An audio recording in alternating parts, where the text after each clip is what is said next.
Oke, sekarang kita lihat metode yang kedua dari konsep polimorfisme. Namanya adalah metode overriding. Override, sebagai menyebutnya namanya adalah override.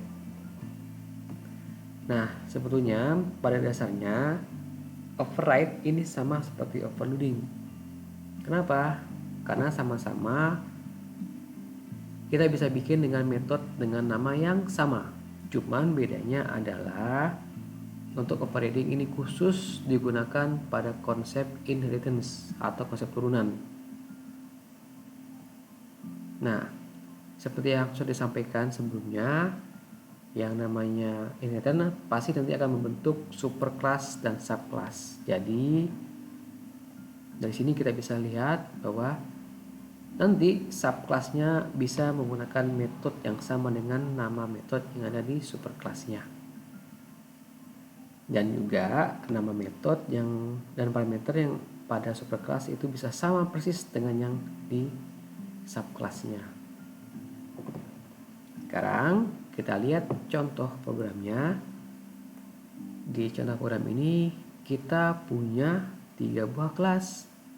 Yang pertama namanya kelas judul, yang kedua namanya kelas nama, yang ketiga adalah kelas test overriding. Kita bisa lihat kelas nama adalah merupakan subclass dari judul. Dari sini kita bisa lihat, bisa kelihatan dari sini. Nah, yang mana sih yang namanya overriding? Kita bisa lihat di sini di kelas judul punya satu buah metode namanya tampil. Dan di kelas nama itu juga bisa kita bikin dengan namanya tampil. Ini yang disebut dengan overriding. Artinya superclass dan subclass bisa menggunakan nama metode yang sama-sama namanya adalah tampil. Jadi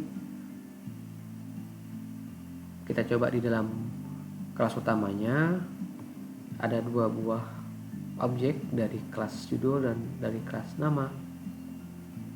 Jadi walaupun sama-sama tampil,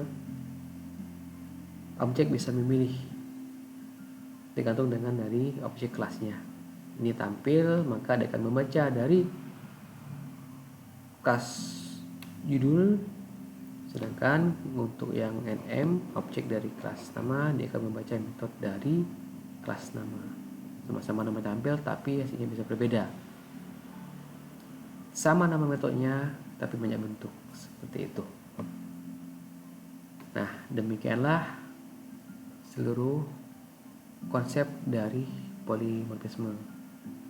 Semoga ada manfaat buat kita semua. Atas pertanyaan, terima kasih.